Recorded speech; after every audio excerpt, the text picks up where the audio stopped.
MG Telma, des actualités uniques, dynamiques et renversantes dans le journal TV. Batimax, le partenaire des bons plans. Batimax, la qualité au meilleur prix. Vous présente Nivava.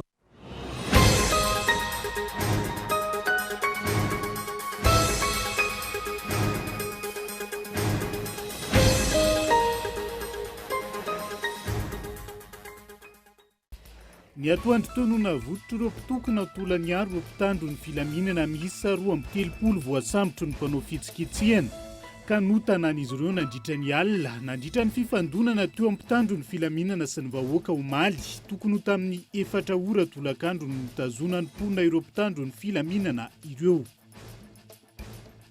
Rava-maina ny tsena lavanilina tao Nosy Be izay nosokafana tamin'ny fomba ofisialy omaly antony tsy sananonona na nanoratra amin'ny tabilao ny mpamboly sy mpividy na teo aza ny vidiny farany ambany napetraky ny fanjakana ho 5,7 ariary latsaka io vidiny farany ambany io ihany koa no akany ny vidiny lavanilina ao ambanja. Alatra na osika jiro avokoa ny 300 isanjato ny fitsiriana ifotony nataon'ny jirama nanomboka ny volana janoary tao anatin'ny ora roa nanaovana fitsiriana teny amin'ny 720 hektara. Osika sy alatra miisa 120 no tratraka ny 5 amin'ireo alatra mivantana amin'ny Tarby tsy mandalo kaontera. Tovolahy iray manodidina ny 20 taona voalaza fa mpangalatra no ndosy ny fahafatesana rehefa nitsoaka ny fonja tao Toamasina. Vokatry ny fahaverezan-dra be loatra no nanjo azy tao aorian'ny fianjerana nandritra ny fitsoahana ary izay ihany koa nitarika ny famoizan'ny aina. Maresaka iray samy pirenena manatanteraka fitsidiana amin'ny fomba ofisialy any Korea Atsimo filoham-pirenena Amerikanina Joe Biden. Ny santarany fandalovana any an-toerana ny fitsidiana no zina lehibe tany amin'ny faritra atsimo Seoul izay niarahany tamin'ny filoham-pirenena Koreanina vaovao.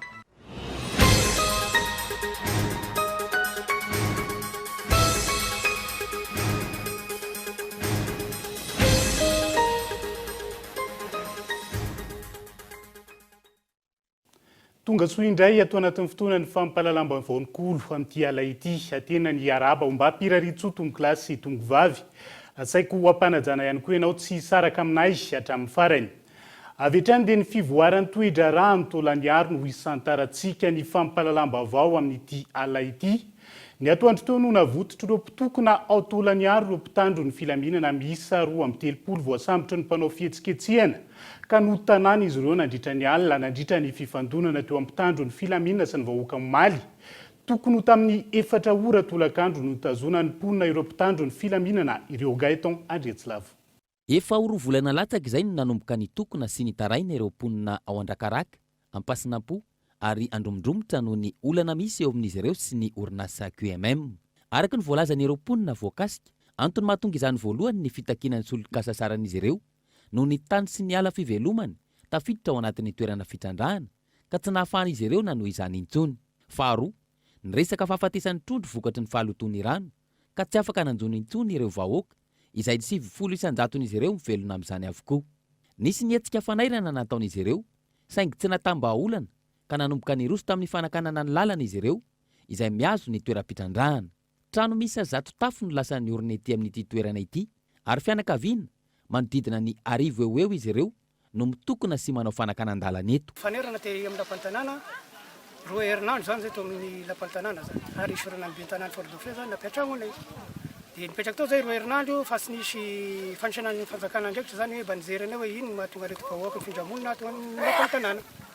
Dia fa niala tao amin'ny lapan-tanàna zay rehefa lany 2 herinandro dia nidina te Andalambe satria fitakenan'ny tombosoan'ny vahoaka zany ny mahatonga anay eto amin'ny orinasa QMM zany. Rehefa nidina teny Andalambe zany zahay dia ny nanao barrage teto Marambalina tamin'ny faha 2 herinandro nilana ery tamin'ny lapan-tanàna. Rehefa vagnona amin'izay zany barrage nataonay teo dia tonga ny manam-pahefana eto an-toerana tary ny chef de région i Andriamatoa ben'ny tanàny Fort-Dauphin niangavy taminay vahoaka izay manao fitakiana hoe sokafina ny barrage io mba ahafahana mifampiresaka amin'ny fitadiavana vahaolana.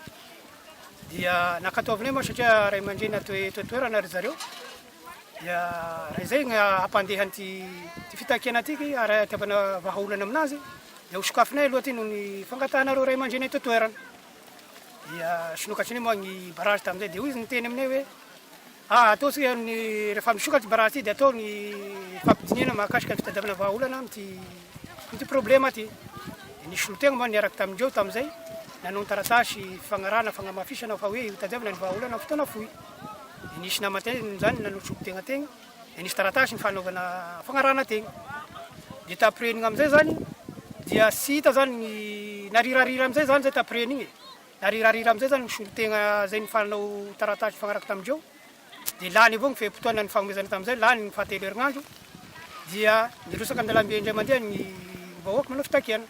Nilamina tsara tsy nisy olana ny teny atoerana raha nomaly alakamisy 7 ny volana May saingy tokony ho tamin'ny 4 tolakandro nisy ny fifandonana teo amin'ny mpitandro filaminana sy ny vahoaka. Vokatra izay miaramila sy zandary ary pôlisy miisa 230 no voasambotry ny mpanao fihetsiketsehana ka notanan'izy ireo tao nandritry ny alina. Androany 20 ny volana May tokony ho tamin'ny mitatao vovonana tonga teny atoerana ireo iraka avy amin'ny fanjakana Foibe niaraka tamin'ny solombavambahoaka voavidy taolagnaro sy ireo tompon'andraiki-panjakana avy eto an-toerana.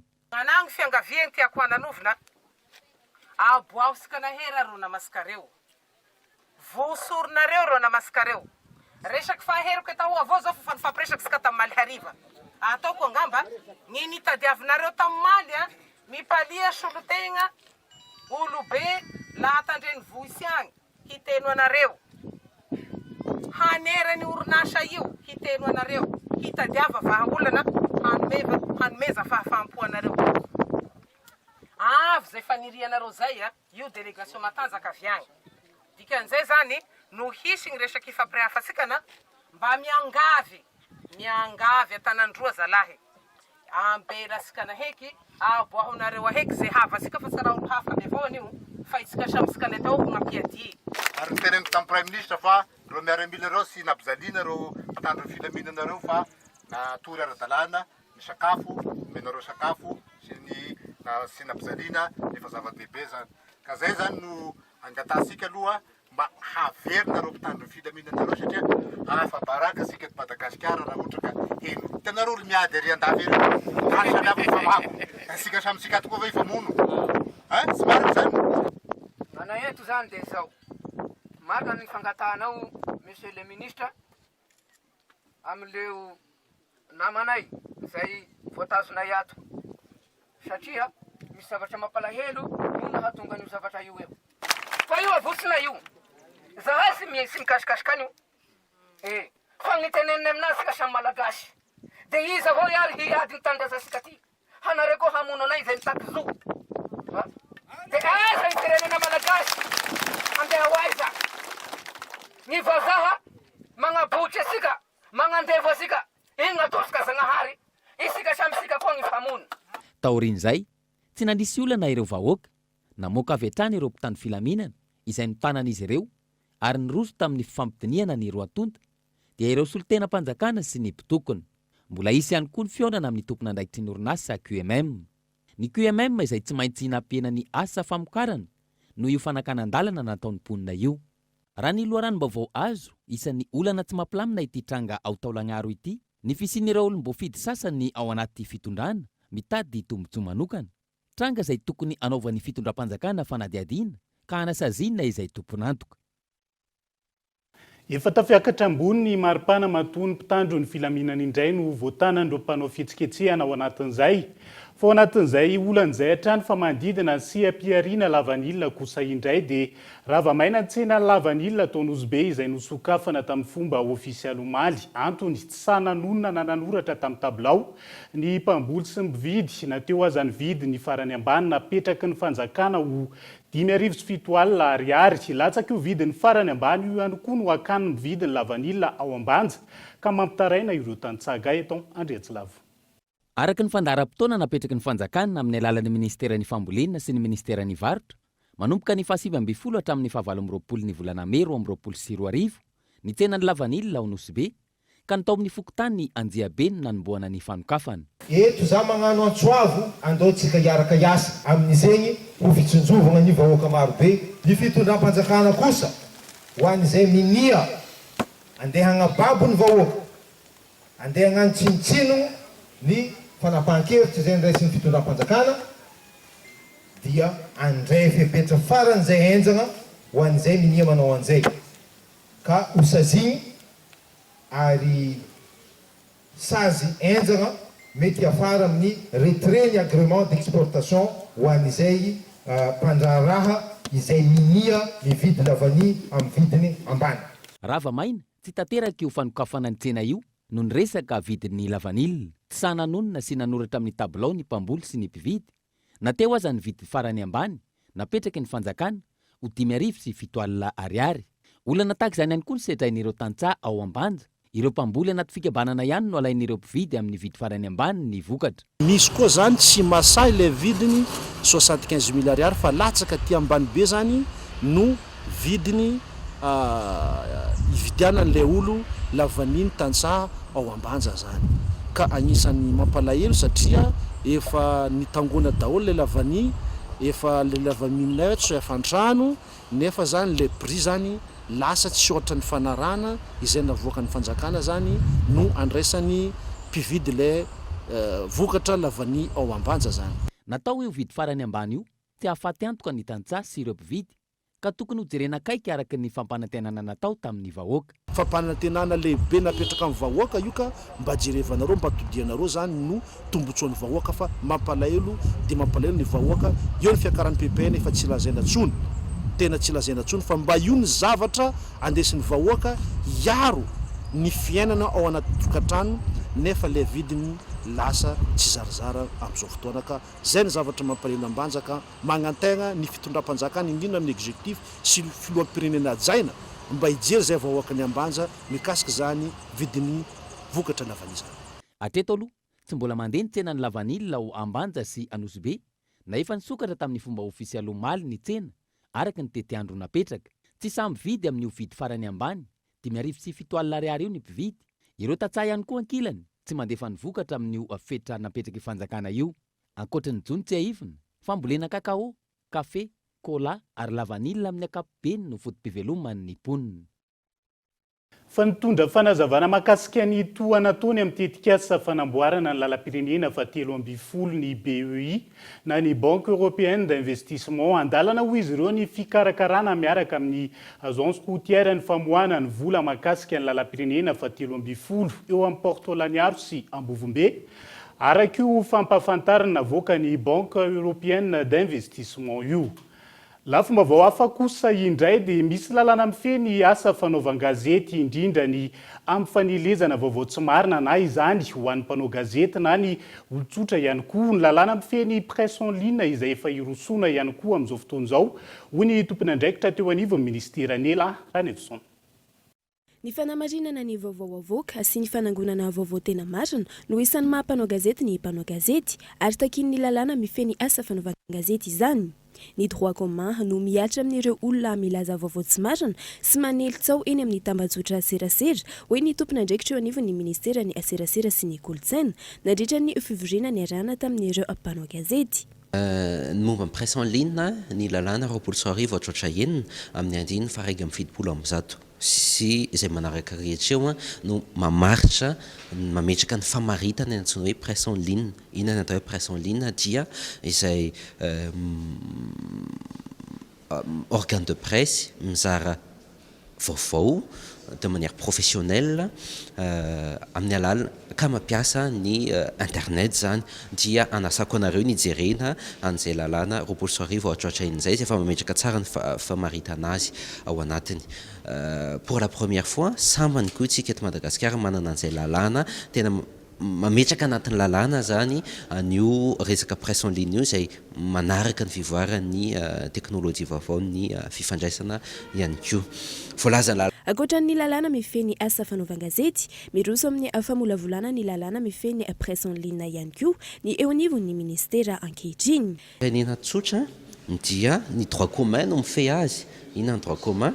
Eo ny code pénal eo ny loi relative à la lutte contre la cybercriminalité. Zay inona no ataontsika, ny zavatra tokony ataontsika sy ny zavatra atao dia ny fanabeazana ny olom-pirenena ahay ampiasa ny tambazotra tserasera sy ny fanetanana ny olom-pirenena ahay ampiasa ny tambazotra tserasera, tsy hanelezana vaovao tsy marina, tsy hanelezana vaovao ninina ny josona, fa mba ho ampiasaina indrindra ao anatin'ilay hoe serasera, ao anatin'ilay antsoina hoe réseautage, satria izay anie ampisin'ny Facebook tany ampiandohany mba ahafahantsika mifanerasera araka ny tokony ho izy. Zay no ataontsika fa mpanao gazety ny resany satria anatin'ilay communication médiatisée dia zay araka ny nazavaiko teo. Ny toy androany teo amin'ny tranombokim-pirenena ny Fikônandova mikasika ny fiatriana ny vaovao tsy marina izay sahan'ny groupement des éditeurs de presse d'information et du multimédia à Madagascar na ny GEPI-AM sy ny Action Média francophone miaraka amin'ny ministera ny serasera sy ny kolotsaina. Isan'ny loha hevitra nodiniana androany mahakasika ny législation contre la désinformation et régulation des médias. Fahalatra nahosoka jiro avokoa ny 300 isanjato ny fitsiriana ifotony nataon'ny JIRAMA nanomboka ny volana janoary lasa teo. Tao anatin'ny ora roa nanaovana fitsiriana teny amin'ny 720 hektara hosoka sy alatra misa 220 no tratraka 5 amin'ireo alatra mivantana amin'ny tarbitsy mandalo compteur. Ny ambiny hosoka tao anaty compteur izay miteraka faty antoka ho an'ny orinasa sy ny mpanjifa ary ny firenena Gaëtan Andriatsilavo. Capot percé izany hoe lavahan'ny mpangalatra jiro ilay compteur, asena vy ibahana ny fiodinany, ampienany fatralany mandritra ny fampiasana herinaratra. Io matetika no tsikaritra mandritra ny fitsiriana ataon'ny JIRAMA. Ity zany atao hoe capot percé. Io zany commande ny diska sy iodina azony tale. Dia ndrasaka asiako anao tsara, dia tsy mety nino tsy ara-dalàna zao. Azonao, fa fomba vatarazy voalohany indrindra, iny tsy voatery voatazonao amin'ity, io zao tsy maintsy tsony izy zao tanao, bloqué le diska. Azonao, mety tsy voatazonao avy eo amin'ity izy, fa asaina alefa ny daholo ny raha paraitra rehetra, dia jerena mifiodin'ity diska ity. Teny amin'ny 67 hektara no nahitana ity tranga ity, nandritra ny fidinana ifotony nataon'ny JIRAMA. Tao anatin'ny ora roa nanaovana ny fisavana, hosoka sy alatra misy 220 no tratra, ka 5 alatra mivantana amin'ny tarby tsy mandalo compteur, ny ambiny hosoka atao anaty compteur izay mbola tsy maintsy hamarinina amin'ny laboratoire misahana izany eny Soanerana. Nomena fampetsona ireo tompo-trano, nisorona avy hatrany ny compteuran'izy ireo, eo ampiandrasana ny fanadiadiana sy ny fampiarana ny lalàna mifandraika amin'ny fahadisoana nataon'ny tsirairay avy. Miteraka fatiantoka ho an'ny JIRAMA sy ny mpanjifa ary ny firenena ny tranga tahaka izao hoy ny tompona andraikitra. Raisitsika ny fatiantoka ny orinasa JIRAMA dia eo amin'ny 100 lavitrisa ariary isa-taona.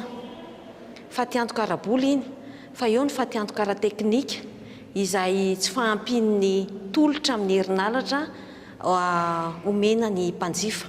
Ho an'ny firenena dia miteraka fatiantoka amin'ny tsy fidiran'ny hetra mifandraika amin'izany vola tokony hiditra amin'ny JIRAMA izany. Ao koa ny fatiantoka ho antsika mpanjifa indrindrindrindra. Anisan'ny miteraka ny délestage miverimberina io ny alatra jiro ataontsika rehetra eny amin'ny faritra samihafa eny. Antony mahatonga ny famaizan'ny transformateur matetika eto amintsika ny alatra jiro, miteraka fahatapahan-jiro matetika ary mety hiteraka hatramin'ny fahamaizan'ny trano.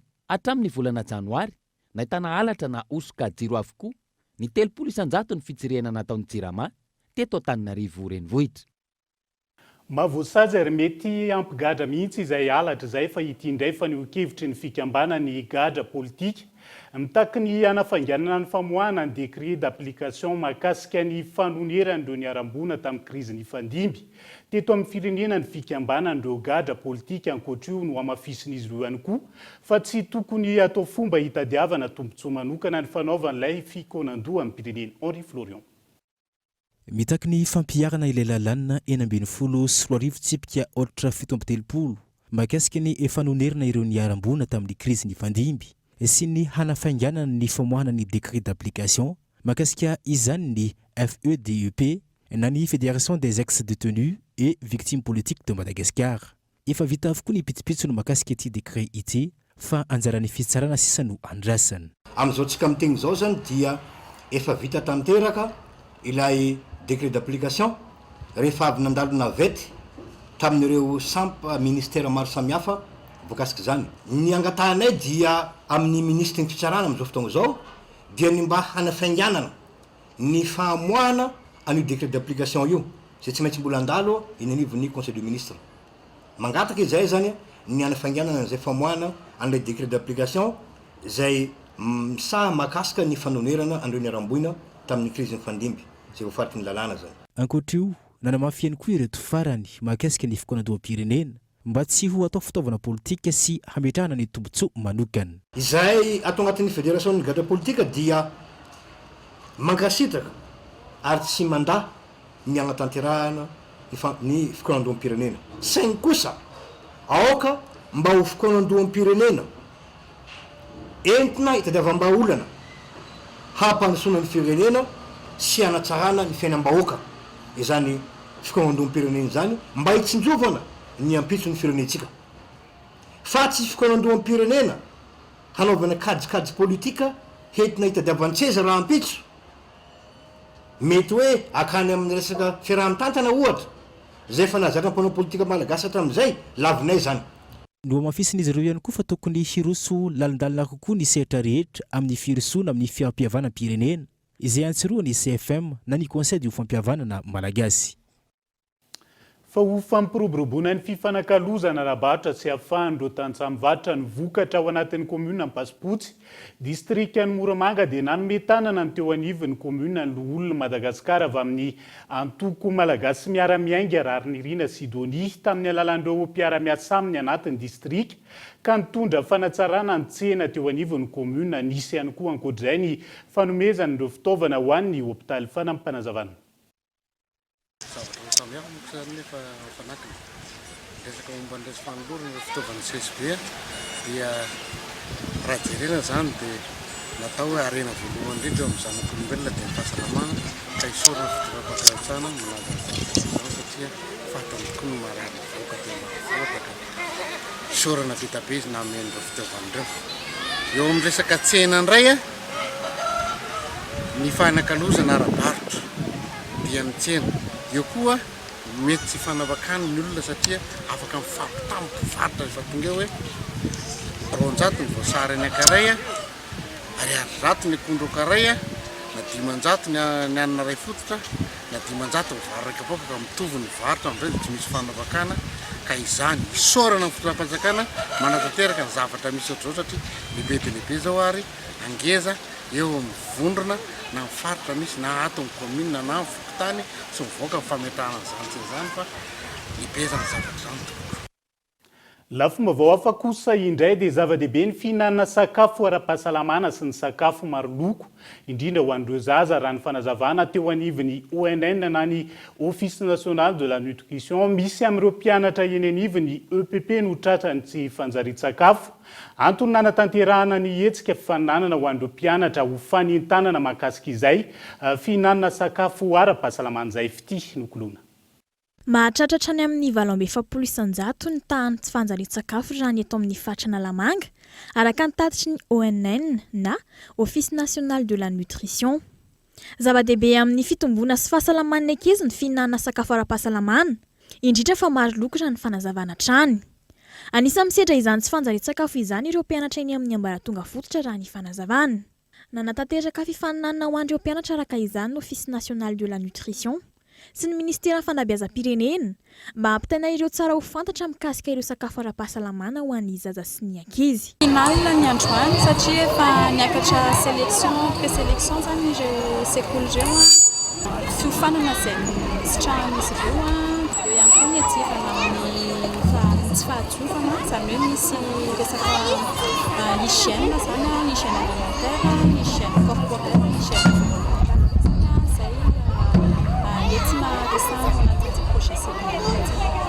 fianarana misy raika amin'ny 30 eto amin'ny faritra Analamanga sy faritra Latramangoro no nanatanteraka ny fifaninanana ho an'ireo mpianatra. Miisa 13 no nahazo ireo fiofanana. Raha ny fanazavana, anisany atahorana ny tsy fanjarian-tsakafo mitarazoka any amin'ireo mpianatra ka antony hisafidianana ireo ambaratonga fototra amin'ny hetsika. ahafahana miady amin'ny tsy fanjarian-tsakafo ety an-tsekoly ary eo ihany koa ireo mpianatra dia anisan'ireo mpampita hafatra tsara indrindra dia anisan'ny paikady napetraka zany zay hoe andao ireo mpianatra ireo ampitaina amin'ireo hafatra zay tokony fantatra amin'ny ady amin'ny tsy fanjarian-tsakafo amin'ireo tsy fahasalamana ary ny resaka fahadiovana mba ahafahany mampity zany any anivon'ny fiarahamonina misy azy sy ny tokantrano izay misy azy. Tafita ny hafatra ho an'ireo ankizy mpianatry ny EPP izay nandray anjara tamin'ny fifaninanana raha fanazavana teo anivon'ny ministera fampianarana sy ny Office national de la nutrition. Fa manome tolotra miavaka ho an'ireo izay tonga eny amin'ny tranohevana izy ireo mandritra ny Foire internationale de Madagascar eny Tanjombato ny Stefaina Beauty tsy adino izy ireo ihany koa ny fanomezana miavaka ho an'ireny rehetra amin'ity volana ity. Honina saina. Stefania Beauty misehatra amin'ny fikarakarana ny endrika amam-bika isan'ny mandray anjara amin'ny Foire internationale de Madagascar ary manome tolotra miavaka ho an'ny mpitsidika. Dia amin'ity foire ity dia mampafantatra ny mpanjifa izahay fa manana abonnement sy offre spéciale fête des mères. Manana ihany koa izahay ny remise ana 20% mandritry ny foire hatramin'ny alahady. Tsy ny ampahafantarana amin'ny mpanjifa koa fa i Stefania Beauty dia efa anisan'ny pionnier amin'ny resaka fanaovana hoho eto Madagasikara ary tsy efa orinasa lehibe manana ny toerany manokana. Misy ihany koa ny tolotra ho an'ireny amin'izao ankatoko ny fetin'ireny izao. Ankoatra izay misokatra amin'ny fiara-miasa amin'ireo orinasa ihany koa ny Stefania Beauty. Ny fondatrice Stefania Beauty Anna Marie Stéphanie dia efa manoatra anareo abonnement ho ana orinasa sy ho an'ny mpanjifa tsirairay avy izay afaka jerenao aty amin'ny stand. Manaraka izany misy koa ny pack cadeau izay afaka atolotra ho an'ny fête des mères. BDP io pack io dia afaka alainareo aty amin'ny foire internationale ihany koa. Ny vernis Stefania Beauty ihany koa dia efa afaka ampiasanareo aty amin'ny foire miaraka amin'ny réduction de 20%. Eny amin'ny Foire internationale de Madagascar araka izany no anomezan'ny Stefania Beauty fotoana ireo mpanjifany. Isentokely anaty doka isika izao resantsika rehefa avy eo ny mahakasika ny fahatongavany mpanakanto obo eto Madagasikara. Eo ihany koa ny trangam-piarahamonina tany Toamasina mahakasika ilay tovolahy iray manodidina ny 20 taona. Voalaza fa mpangalatra ny ndosiny fahafatesana rehefa nitsoaka ny fonja tany amin'ny toerana mandrapitafa vetivety ary.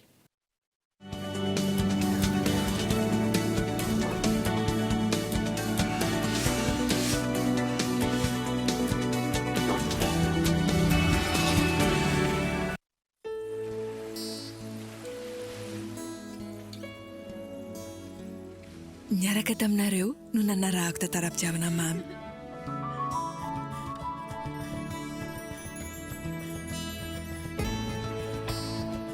Nahitako karazan-tany maro samihafa.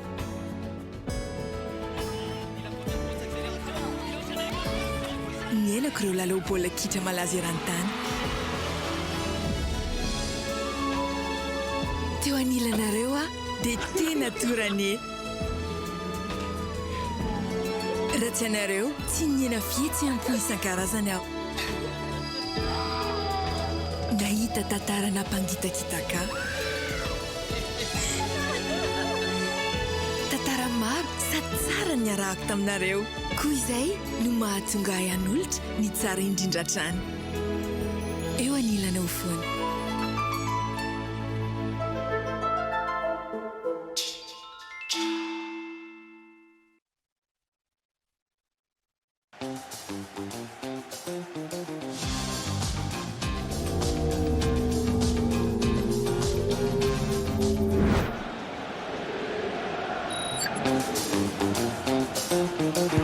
Nouveau, découvrez l'univers du très haut débit avec la fibre Family Betelma. La fibre à prix léger chez vous à seulement 149 000 arrières par mois, jusqu'à 300 gigas de data inclus. Études, travail, divertissement en toute sérénité. Testez votre éligibilité en Telma Shop et abonnez-vous.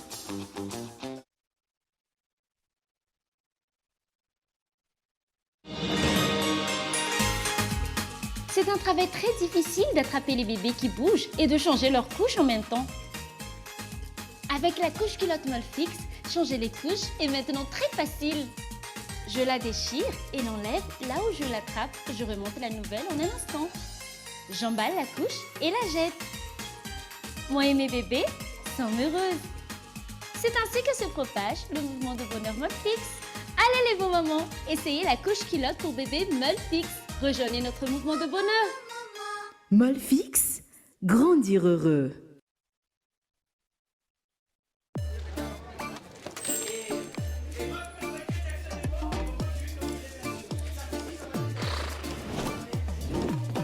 Oula, c'est bientôt l'heure de ma série sur Novelas. Ah, mon film aussi passe sur Nollywood, hein.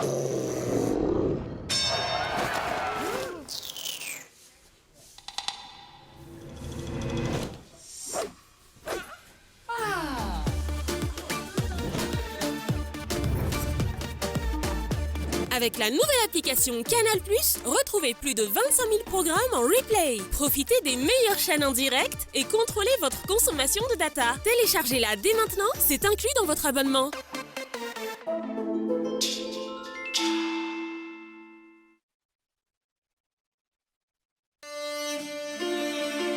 Maneon maizy antsika, ny herim-potsika sy ny finiavantsika androso. Tsotra nefa tsara, miavaka amin'ny rehetra, mahatoky tena ary mahay mifandray.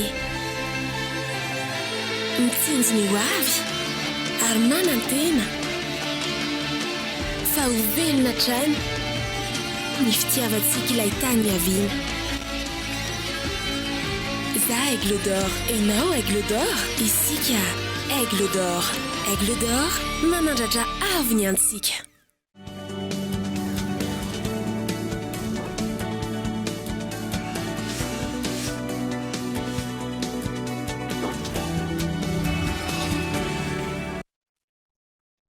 Aba tonga soa indray ato anatin'ny tapany faharoa amin'ny fampahalalam-baovao amin'ny fiteny malagasy amin'ity ala ity. Isan'ny tarantsika izany toy ny mahazatra antsika rehefa zomato izao dia misy ny fampitana mivantana trangana zava-misy na aloha hevitra iray. Entin'ny mpanao gazety any ivelany any ary ampitana mivantana ato anatin'ny fampahalalam-baovao amin'izao ora izao. Gaeton Andriatsilavo sy Fabrice Razanadrabeny ho any ivelany any amin'ity anio ity ka omena azy ireo avetrany ny sehatra rehefa vonona izy ireo anatin'izay.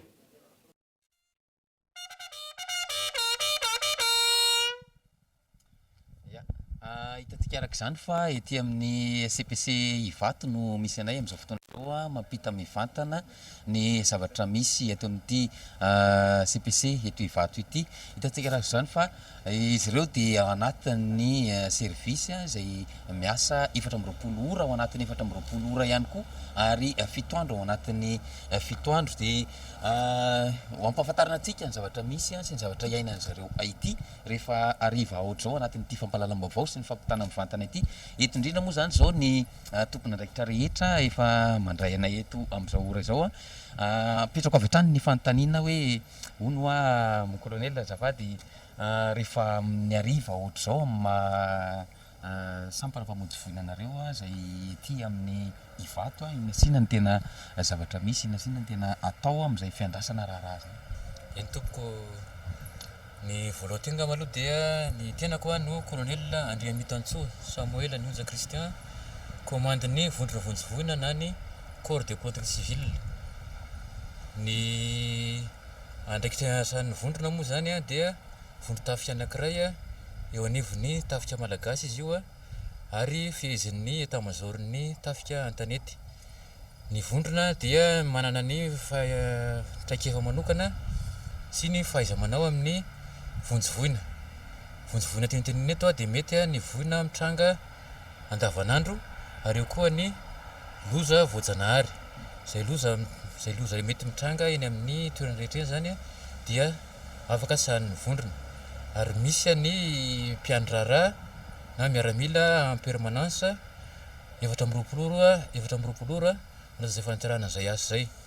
Ka dia eto dia miaraban'ny vahoaka malagasy mijery ny vaovaon'ny Cour TV amin'izao ora zao dia faly manasanareo tonga eto amin'ny kazerina ny vondrona vonjy eto Ivato. Na eno an'le clairon teo zay fanairana ve izy iny sa inona ny tena zavatra misy marina dia ohatrany ahoana ny atao rehefa maneno zay clairon zay.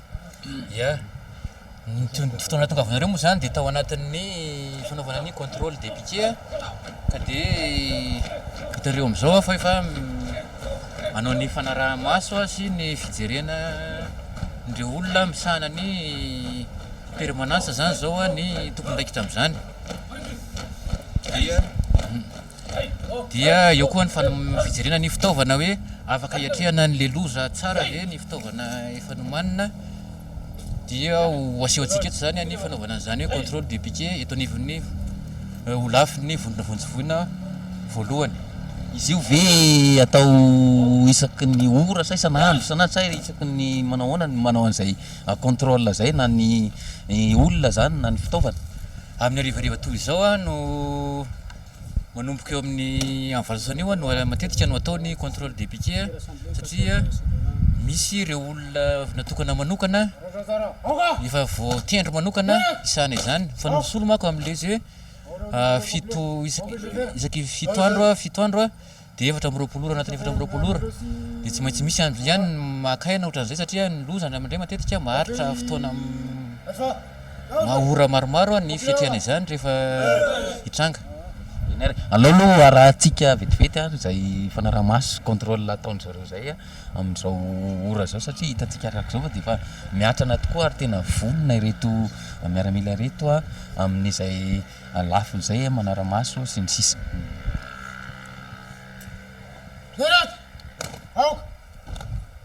Magnano mampiandry raha rasika androany dia vonona zany sika androany mampiandry raha rasika sy maintsy vonona zany sika. Mavy gnanova rassemblement miariva zany dia gnanova ny contrôle ny miaramila sao dia sy misy taraika any ambadika agny sy maintsy ataonay zany ny chef de piquet-na zany dia sy maintsy atao ny contrôle miaramila ary vonona atoantra amin'ny alina amin'ny zay zavatra mitranga eo na ohatra hoe teo tamin'ny maly zany misy trano mainy tesy antsely vonona tokoa ny miaramila nagnatriky ny nandeha tagny namozy vozivoina tany zay nanovanay contrôle am'izao andro hariva zao. Hitantsika araka izany fa nisy tokoa ny fanomezan-tanana nataonareo sy ny famonjena voina natao tamin'ny tranomay tetsakaiky ny banky nanaona tokoa ny fandraisana anjara sy ny fanampiana. Ia ny zavatra nitranga tamin'iny zany tamin'ny fito latsaka 10 teo eo latsaka 10 no nisy antso maromaro voarainy teto amin'ny vondronavonovoina milaza fa misy trano mirehatra etsy ampitan'ny BOA 10 minitra taorinan'izay dia niainga ny fiara voalohany dia niainga koa ny fiara faharoa ary ny avy hatrany dia nanao ny famonoana ny afo nametrapetraka ny hoe inona ny tokony avitanan'izany asa zany dia voafeny afo tamin'ny 9 latsaka teo eo somary goavagavany anjy izy satria trano misy riana zany no ndrena tamin'ny fotoana io ary amin'ny fotoana ohatran'ireny moa zany tonga dia efa rehefa hitanao hoe ho mafimafy le ady amin'le afo dia efa miatso ny namana toy ny tao amin'ny sekina sy ny pompier Antananarivo zay mifandrimpona matetika aminay rehefa tonga ny fotoana tahaka ireny. Hitantsika araka izany fa dia tena maneho fahavononana koa zareo amin'izay famonjena zay ary misy ny fanomezan-tanana sy ny firaisan-kina amin'ny famonjena voina ohatr'ireny alolo tohizantsika hojerena ihany koa mandranamoana zay endriky ny fanaraha-maso sy ny contrôle ny fitaovana zay. Zao sika zany dia anao contrôle ny fitaovana chauffeur Yamelo sy Elise tonga dia amin'ny camion FPTL sy camion anankiroa tonga dia veloma tômôbily ny ambiny miaramila tonga dia mangalaky ny EPI tonga dia manatanteraka zay dia verina andalana.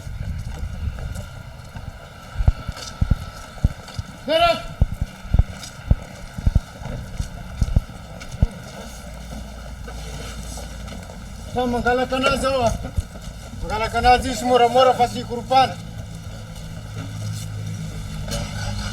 Zao zany tsika manatrika vérification matériel zao no ataondrana dia samy maka ny fitaovany ilaina amin'ny resaka hoe raha ohatra ka hoe mitranga ny intervention famonoana afo raha misy afo mandoza mitranga zany dia ohatran'izao ny fiomanana eto ny fitaovana amin'io efa hafa ihany koa nefa manoana Anitsy hoe efa misy miomana zany ambadika any raha hoe misy tonga ny demande de renfort zany fa eto moa zany zao fandraisana an'ireo fitaovana fotsiny fanamarina an'ireo fitaovana hoe manana le fitaovana ilaina iarovany tena ave le olona alohany ny ingany mamonjy ny vony anankiray na afo mandoza mitranga. Io na andro inona na ora inona rehefa tonga ny alerta tsy maintsy vonona foana ary zay na ametrarana azy tonga dia vonona afaka raisiny le miaramila eto le fitaovana fa tsy hoe any anaty magasin no sotomina fa misy toerana ohatran'io zany no ametrahana anazy eto. Misy mampiavaka anareo manokana ve ny eto amin'le hoe mahakaiky ny serana permanente ny fitaovana manokana ny asa atao za hoe afaka manao intervention amina resaka avion izay indrindra fa ny idirana amin'ny resaka eto amin'ny fiaramanidina moa zany dia aria ambanimbany aria misy andreo sambo maromaro zay efa mipetraka eo amin'ny lakany vato raha sanatria misy crash d'avion ohatran'izany dia efa misy miaramila miandritra io any mivonona amin'izay intervention zay. Amin'ny ankapobeny zany misy chef d'équipe ohatr'izao tsy maintsy mibaiko foana hoe miaramila dia ireo zany mandrindra n'le asa rehetra zay moa zany miaramila misy tanatohatra maromaro dia ohatran'le hitantsika mibaiko eto zao manambonatra lefitra dia izy any tokony andraikitry ny piquet na incendie intervention androany fa rehefa arakaraky ny fiakaran'le isan'le olona baikona no miakararaka zay koa ny grady hoentin'le olona fa eto zany zao rahatsika hoe adjudant izy zao dia section anankiray no zakany. Hitantsika araka izany fa dia maromaro tokoa ny zavatra efa fantatsika tamin'ity androany ity lavalava ihany koa ny fanazavana sy ny zavatra nisy tapitra ny fotoanatsika amin'ny fampitana mivantana ny colonel ankasitrahana be ianao satria tsy afaka mivalapatra ihany koa tsika ny amin'ny ankapobeny loza mitranga dia resaka tsy fitandremana misy afatra ve ho an'ny mpiaino sy ny mpijery amin'izay hoe tokony tandrana hatrany mba tsy hisiany voina zay. Ny fanentanana ataonay angamany dia hoe ny voina io dia matetika nohony tsy fitandremana zany hoe mety fitaovana ao an-trano no tsy fanaraka amin'ny tokony ho izy raha itsika zao ny zavatra nitranga teny teo ivato afaky maly iny rehefa nydiniana ela izy dia resaka court circuit zany hoe le fitaovana le fil ampiasan'le olona amin'ny resaka jiro zany tsy fanaraka amin'ny norme tsy fanaraka amin'ny zavatra ilaina ampiasana aminy ary zay matetika koa izy reny amin'ny savoritaka fa tsy tokony aka technicienne zany ianao manao an'le izy na olona mananatraikefa fametana zavatra an'ireny tahaka zany koa ny resaka fatana reny koa matetika mitarika firetan-trano ny fatana zany tokony matetika tsika malagasy zany dia zatra mampiasa ny fatapera rehefa metraka amin'ny fatapera tsy atao ambonin'ny hazo na atao ambony latabatra fa mety zay zavatra mora mirehatra dia mipita le afo dia iny no mitarika ny firetana ihany koa.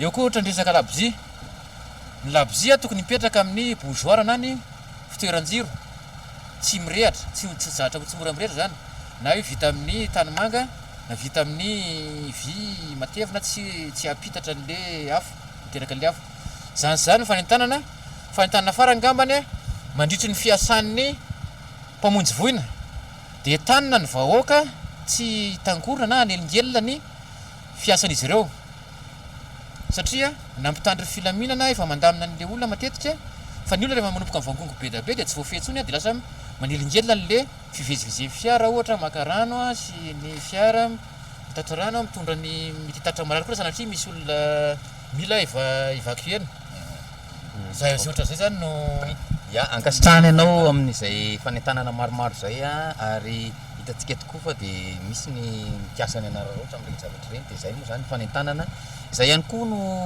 lava sy ny zavatra misy azo ampitaina avy aty vato amin'izao ora izao tapitra zany fampitana mivantana dia ampitaina any amin'ny ivrisara ny fanohizana ny fampalalam-baovao.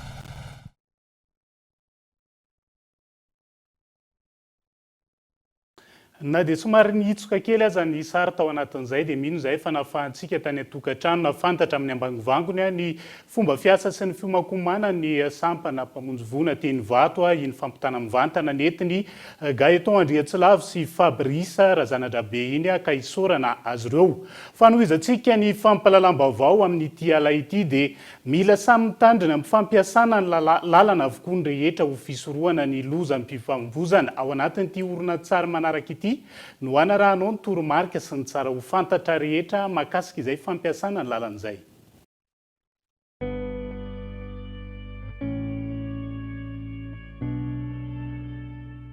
Tokony andraikitra amin'ny filaminana rehetra. Anisan'ny voakasiky ny lozam-pifamoivoizana eto an-drenivohitra ny mpitaingina bisikileta sy ny mpandeha tongotra. Ny ankamaroan'ireo loza ireo matetika dia mitranga noho ny tsy fitandremana. Ikoto ohatra dia efa zatra mitaingina bisikileta rehefa mandeha miasa. Rehefa hody izy indray hariva dia nanapa-kevitra ny ianao hitsin-dalana mba ho tonga angalana trano. Kinanjo ny foan'ny fiara izay tsy nahita azy. Noho ny tsy fanajana ny lalàna ny fifamoivoizana sy ny fitondrana bisikileta tsy misy jiro na dia katadiopra aza dia efa 3 herinandro izao ny tsy nahatsiaro teneny amin'ny hopitaly ikoto. Inory indray dia zaza vavy tanora mpandihy manana no aviny. Mihaino mozika mafy sy milalao telefônina foana izy eny amin'ny arabe rehefa mandeha tongotra monjy ny toeram-pianarana. Variana tamin'izany izy dia tonga dia nipita ka afaka loza no miafarana. Na amin'ny bisikileta na atongotra aoka isika hitandrina sy homailo ary anaja ny toerana natokana ho an'ny fivezivezena. Ry mpitondra bisikileta amin'ny lalana voatokana ho anareo ihany mandeha raha eny amin'ny faritra misy izany toy ny eny amin'ny rokady arivo. Ataovy azo antoka fa misy jiro mandeha sy katadiopra amin'ny bisikletanao mba ahitan'ny hafanao. Ampahafantariny mpampiasa lalana hafa amin'ny alalan'ny fihetsika amin'ny tananao rehefa hivily na hisongona. Isika mpandeha tongotra kosa arak'izay azo atao mandehana amin'ny sisin-dalana. Aoka ho eny amin'ny faritra voatokana ho amin'izany ihany no miampita. Jereo tsara ny avy sy havanana alohan'ny hampitana. Fa ny ankizy sy ny mpianatra dia anisan'ireo hiaram-boiny. Ry ray aman-dreny raiso ny andraikitrareo. Ampianaro ary averimbereno amin'ny zaza ireo fitondran-tena mila arahina rehefa eny amin'ny arabe. Aleo tsy avela mandeha irery izy ireny raha mbola azo atao, indrindra fa ny zaza madinika. Samy isika tompona andraikitra mba ananana lalana azo antoka kokoa.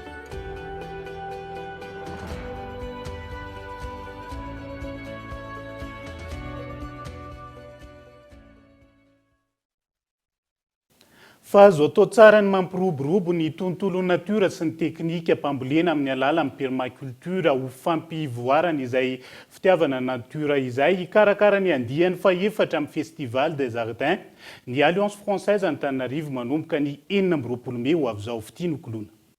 Mandritra ny 3 andro, isokatra ho amin'ny besimaro ny Festival des Jardins izay izarana ireo teknika sy fambolena amin'ny fomba hafakely ireo voninkazo sy legioma samihafa. Isan'ny fampianarana sy fampisehoana traikefa mikasika amin'ny fikolokoloana ny natiora. Ireo tanora ny lahara-pahamena ao anatin'izany. Tanjona ny amerenana amin'ny fitiavan'ireo tanora ny zava-maitso sy oliana amin'ny fambolena. Tsy mpianatra ny Alliance Française ihany no mandray anjara amin'ilay hetsika fa misokatra ho an'ireo mpianatra rehetra eto Antananarivo. Efa misy ny fiara-miasanay amin'ireo toeram-pampianarana na eo amin'ny ambaratonga fototra na ambaratonga ambony izay efa nanasahanay azy ireo izany handray anjara amin'ilay hetsika rehetra izay ataonay. Isaka ny événement karakarainay izany dia misokatra izay amin'ny daholo be ho an'ny olon-tsotra sy ho an'ny mpianatra rehetra tsy ankanafaka. Tafiditra ao anatin'ny fihinanay ao amin'ny Alliance Française zany ilay izy hoe fampivoarana ny resaka natiora sy ny fikojakojana ny resaka tontolo iainana ihany koa dia izay tafiditra ao anatin'ny tanjonay ilay izy dia izay ny antony hoe karakarainay anazy efa andiany faefatra ny tontolo ity. Tsy voatery ho any amin'ny tontolo ambanivohitra ihany vao afaka manao ny fambolena. Raha ny fanazavana, maro ireo teknika izay mitsinjo amin'ny maha-olona toy ny permaculture. Permaculture raha ny fandikana anazy amin'ny teny malagasy tsotsotra dia fambolena maharitra. Rehefa mijoro amin'ilay soatoavina anankitelo zany dia ilay permaculture dia ny fanajana ny tontolo iainana indrindra fa ny tany dia ny fanajana ny maha-olona dia fahaizana mizara ara-dranina. aty andrenivohitra dia manakana antsika ny tsy mifisian'ny tany amin'ny resaka hoe raha tia amboly sakafo hohanina ao an-trano mandritra ny festival des jardins dia misy ny fampiratiana izay ho ataonay ao anatiny hoe azo atao mamboly na tsy manana tany azy tsika. Azo atao tsara mihitsy mamboly amin'ny alalana ohatra hoe salamamboly voninkazo sika fa ohatra hoe salady no atao anatiny na anana no atao eo ihany koa moa hoe mety manakana antsika ny ahoana ny fomba azahoantsika mahazo zezika hoe ambolena an'ireny zavatra ireny dia ho ampiratiana ao zany zay. Ohatra amin'izany zany zao raha resantsika hoe ny sakafo hoantsika dia mba vokatra tena hoe natoraly fa tsy nampiasana kasinga simika atao anatiny dia resana ao anatin'ilay zany zay dia anomboka amin'ny fahaenina amby roapolo May ho avy izao ny Festival des Jardins izay andiany fahaefatra karakarain'ny Alliance Française an'Antananarivo. Ho tapitra ny sabotsy 8 amby roapolo May ny hetsika izay ahitana ireo mpisehatra amin'ny tontolon'ny fambolena sy fikarakarana ny zaridaina eto Antananarivo. Manambahiny ny sampana fampahalalam-baovao amin'ity ala ity dia tsy iza fa rakotondrazana ny asany izay tompona andraikitra ny serasera ho anivon'ny Alliance Française Andavamamba miarabanao tonga soa ato anatin'ny fampahalalam-baovao amin'ity ala ity. Misy ny Festival des Jardins andian'ny fahaefatra izay karakarainareo roviny izy io manahoana sy manahoana ny mahakasika ny hetsika. Ie, falmerabantsika rehetra, falmerabany mpijery any tokantrano ihany koa tonga tokoa izahay avy eo amin'ny Alliance Française Antananarivo satria misy hetsika karakarainay dia tsy ny izany fa ny Festival des Jardins izay atao amin'ny Alliance Française n'Antananarivo etsy Andavamamba ny fahaenina amby roapolo, fahafito amby roapolo ary fahavalo amby roapolo ny volana May ho avy izao.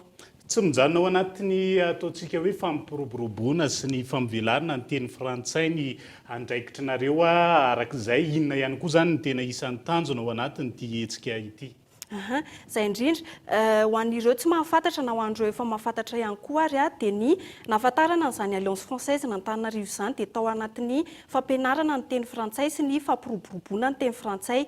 Tsy mijanona treo ihany anefa ny tanjona anay fa te hamolavola ho olom-pirenena vanina raha azo lazaina hoe zay ilay izy. Ny Alliance Française n'Antananarivo dia zay indrindra no antony ny karakarana ny Festival des Jardins satria tianay ho hita eto Madagasikara na eto Antananarivo alohany mbola anazy zany hoe tontolo maitso mavana izany dia zay no antony mikarakarana ny Festival des Jardins.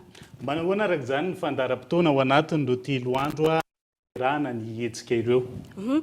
Mandritra ny 3 andro dia ahita varotra fampirantiana ireo eny amin'ny Alliance Française n'Andavamamba eny.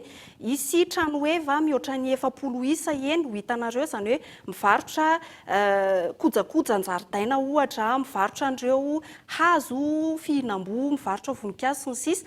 Fa ankoatran'izay dia isy ihany koa ireo atrikasa sy fampiofanana ho karakarain'ny Alliance Française n'Andavamamba miaraka amin'ireo mpiara-miasa akaiky aminy. Mety manahoana zany ny ataontsika hoe vidim-pidirana ho an'ireo izay te ho tonga mandritra ny hetsika Festival des Jardins andiany fahaefatra io manahoana ihany koa ny ataontsika hoe fanetanana hoentinareo sahady ho an'ireo olona te ho tonga mandritra ny hetsika.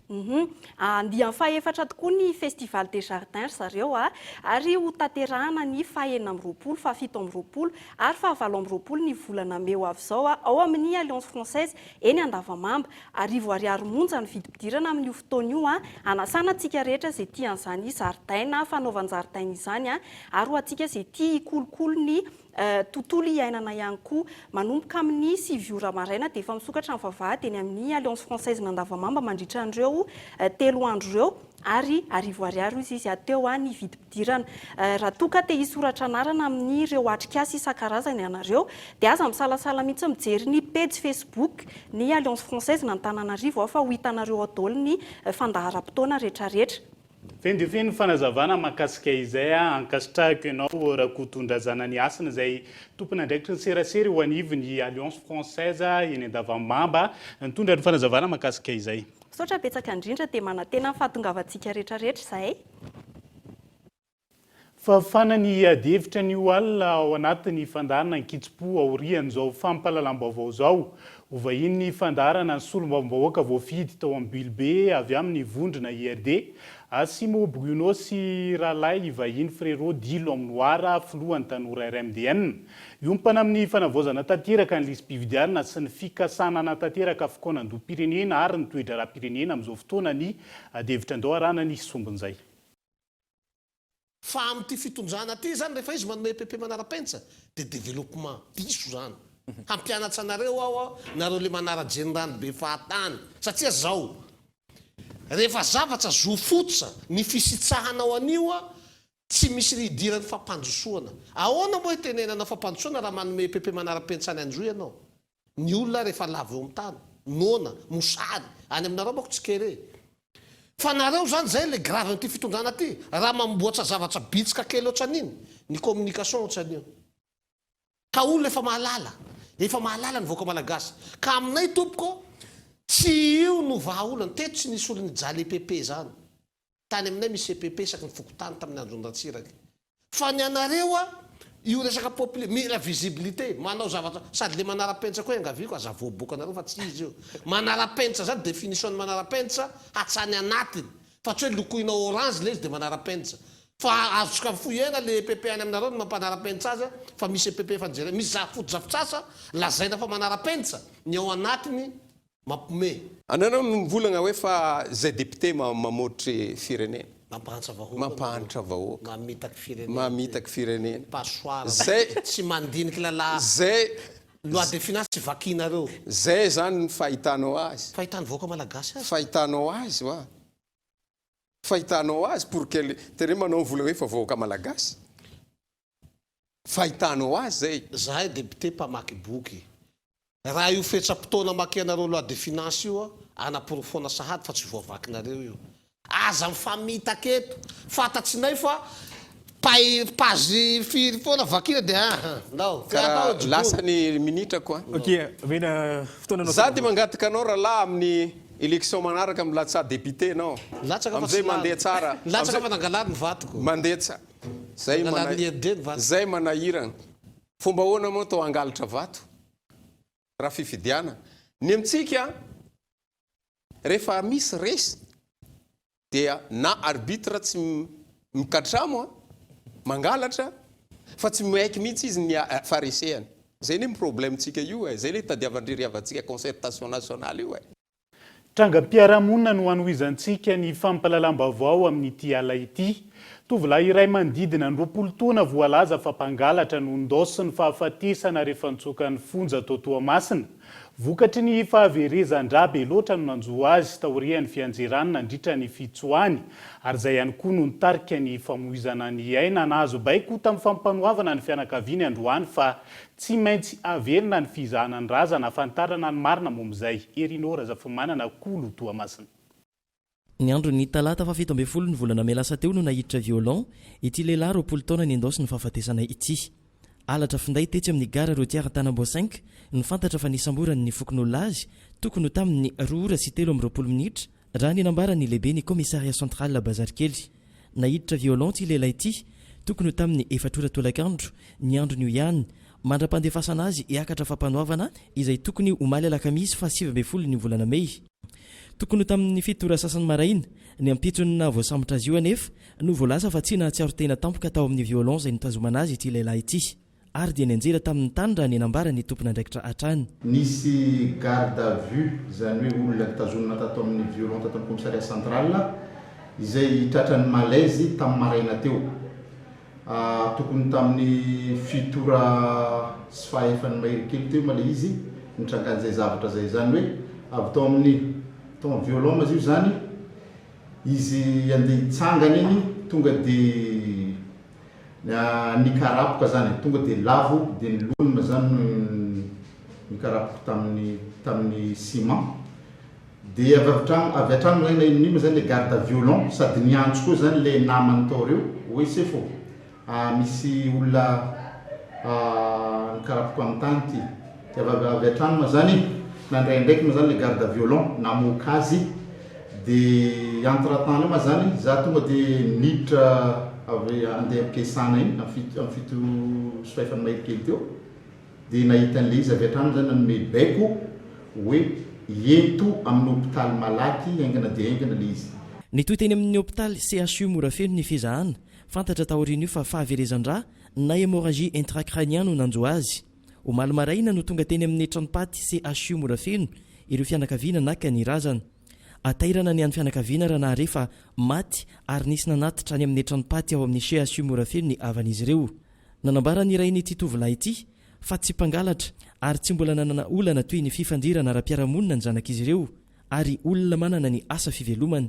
Tsy fantatra ihany koa ny toerana nanjavonany ny findainy. Tamvaly zany tamin'ny hôtel de police dia nilaza zany zareo hoe misy zaza natirin'olo teto nataonjary nangalatra telefôna. Fandrafa le telefôna zany nindony avy tan-tragno. Dia tsy tagnanjare zany le olo nandeha zany le olo zany le nikoragnan-jare reninay. Dia nivoaka zay nalainjare numéro karpanondro sy sariny le zaza. Nalainjare tsara be dia nengy tamin'ny morgue zay nengy nalaka nantagny nizoitra anazy zany. Faligna andro dia tsy hitanay dia andronandro regny zay zay efa nahitanay. Izy zaza tsy homantoaka, izy zaza tsy miady amin'olo, izy zaza tsy mba miolankolagna amin'olo zany. Izy zaza tsy mangalatra, tsy magnano akory zany izy. Fa le téléphone tan-tagnany zany misy nataonjare téléphone anjare le téléphone tan-tagnany. Zany le namony anjare ananjy. Zany le inone hoe nangalatra téléphone andrefa le téléphone ndony avy tan-dragno. Ary maro zany le olo niasany tagnatin'ny fokontany nipitrahanay mbola tsy ary misy zavatra natao na niady amin'olo na ino mbola tsy nataony. Teo pikarakarana ny razana izay saika ao alevona androany maraina no nahazo baiko avy amin'ny fampanaovana ny fianakaviana fa tsy maintsy averina ny fizahana ny razana. Nentina teny amin'ny tranopaty indray nanaovana ny fitsirihana ny fahavoazana tao anatin'ny lohany. Nampanantena ny fianakaviana ny tompon'andraikitra fa ivoaka ao anatin'ny fotoana fohy ny vokatra io fitsirihana natao io mba amatarana ny tena marina. Avy any Toamasina isika dia hiazo antolany aro fa ao anatin'ny vaovao ny fanatanjahantena kosa indray. Ho tanterana ny 27 Mey ho avy izao antolany aro ny fanana semi-marathon 2022. Tsy mahasaka an'ireo mpankafy ity taranja ity ny halaviran-toerana hoy ny Fédération Malagasy ny atletisme. Ligue 12/4 no efa nisoratra anarana anatin'io hetsika izay tohanan'ny Telma Madagasikara io. Taoriny Majanga ny any amin'ny faritra Androy ao tolany aro indray no anatanterana ny Telma semi-marathon amin'ity taona ity. Fanolo hoe fanamparihana ho an'ireo ligue zany dia ny semi-marathon no hitanay satria lavitra raha totovay tena lavitra. Kanefa kosa izay ary mieritreritra ho vitsivitsihany mpandray anjara fa raha misy zany fandraisana anjara hatramin'ny semi-marathon matany Mazangary dia mbola tsy naharesy ny isa ny mpandray anjara lisansi tamin'ity semi-marathon voatovay. Dikan'izany zany mahasarika ny club ary mahasarika ny olona ao an-tanàna le semi-marathon atao hoany. Mpandray anjara zany rehetra ao 20 amin'ny ligy 7-4. Ny fanampiana manokana ho an'ny club moa zany zay rafitra ao anatin'ny Fédération Malagasy ny atletisme dia ny club no miantoka amin'ny frais mandeha mankany amin'ny toerana fifaninana fa ny fampiatranana sy ny sakafo kosa no mitondra fédération. Sehatra iray ahafana mampandroso ny firenena ny fanatanjahantena ho ny ao anivon'ny Telma Madagasikara antony tsy salasalan'izy ireo amin'ny fanohanana hatrany ny fanatanjahantena eto Madagasikara. Izay ataon'ny Telma dia misy lahatra fa ny fanatanjahantena dia manana anjara tokoa amin'ny fahafahoana ity firenentsika ity ary tozotra amin'ny lalana ity ny Telma izonana izany indrindra no tongana miasa miaraka amin'ny Fédération Malagasy ny atletisme anaovana izao Telma semi-marathon izao. Ny Telma semi-marathon amin'izany anarana izany dia fifaninanana pirenena iaraka miasa teto amin'ny Telma zay ataontsika ny faritra Andreo ary ataontsika tany faritra Vohitsy tany taona lasa teo dia mandray anjara mavitrika ao anatin'ny fikarakarana izany fifaninana pirenena izany ny Telma ary mameloka ho an'ireo rehetra mpandresy amin'io Telma semi-marathon io. Araka izany any taolany aro indray no famitona ireo mpankafy ny taranja atletisme ny 20 Mey izao. Misy ny azakazaka natao ho an'ireo tsy manana lisansa mandritra izany toy ny halavirana 3 kilometatra ho an'ny vehivavy. Ireo mpandresy amin'ity Telma semi-marathon ity izay azo avy hatrany ny La Réunion hiatrika ny fifananana hiaro ny voninahim-pirenena. Fa ny hariva teo no tonga avy any Frantsa ilay mpanakanto teratany malagasy malaza maneran-tany Oboy. Tonga nitsena azy teny amin'ny seranam-piaramanidina ireo mpankafy Oboy izay hanolotra fampisehoana ho an'ny mpankafy eto Madagasikara raha ampitso 20 Mey etsy amin'ny Palais des Sports etsy Mahamasina Onona Saina. Androany tamin'ny 4 ariva no nigadona teny amin'ny seranam-piaramanidina iraisam-pirenena Ivato ilay mpanakanto malaza maneran-tany Oboy. Maro ireo mpankafy tonga nitsena azy teny an-toerana nandritra izany.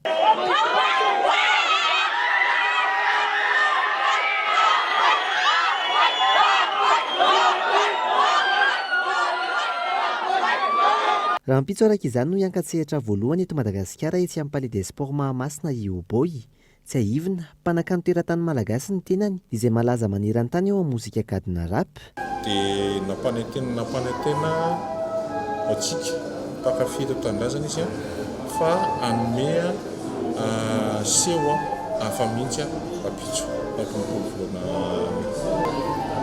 Oboy anisan'ny lehibe tao Mahamasina. Maika zany tena raison personnel mihitsy le sehonan-kapitso. Nanamafy mikarakara fa omary ireo mampiavaka ny seho atolotra ny mpakafy mandritra ny seho tanterahana Oboy mandritra ny fandalovana eto an-tanindrazana. Dia izay ihany koa no entintsika miampita amin'ny maresaka iraisan'ny pirenena manatanteraka fitsidiana amin'ny fomba ofisialy any Korea Atsimo amin'izao fotoana ny filohan'ny pirenena Amerikanina Joe Biden ny santarany fandalovana any an-toerana ny fitsidiana ny ozinina lehibe tany amin'ny faritra atsimo Seoul. Izay ny arahany tamin'ny filohan'ny pirenena koreanina vaovao fanadihadiana amin'ny sary France 24.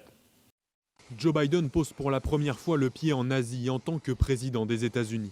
Ny gadona tany Korea Atsimo androany maraina ny filohan'ny pirenena Amerikana Joe Biden. Ny tenany izay manatanteraka fitsidiana amin'ny fomba ofisialy any an-toerana ankehitriny anehoana ny herin'ny Amerikanina manoloana ny Korea Avaratra sy ny firenen'ny Chine raha ny fampitam-baovao. Namafisy ny filoha Joe Biden nandritra ny fitsidian'ny orinasa samy songa tany an-toerana ny fiaraha-miasa sy ny fifanankalozana eo amin'ny lafin'ny ara-toe-karena eo amin'ny firenena roa-tonta. Ahina mandritra ity fidinana nataon'ny filoha Amerikana ny Korea Atsimo ity ny fisian'ny tifitra andrana balafomanga tanterahin'ny Korea Avaratra. Etsy ankilan'izay, tanjona amin'ity fitsidiana ity ny fanatsarana ny fomba fitantanana sy ny fanohanan'ny États-Unis ny démocratie asiatique. En s'appuyant sur un leadership américain. Tsy maintsy ho faranana izay rehetra natomboka ka eto no misampana andiantsika amin'ity ala ity amin'ny anarany ekipa rehetra nanomana ny vaovao nentina taminao androany nitondrako ny teny fisaorana ho anao nanaraka ny vaovao hatramin'ny farany azadimo. Aorian'izao fampahalalam-baovao izao no anaranao ny fandaharana Ankitsipo iresahana betsaka mahakasika ny fanavaozana tanteraka ny lisy-pividianana sy ny toetra ra-pirenena kabeny aza misaraka amin'ny fahitalavitra kolo hatrany ary tomboky lasy tongo vaveloma tompoko.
Batimax, le partenaire des bons plans.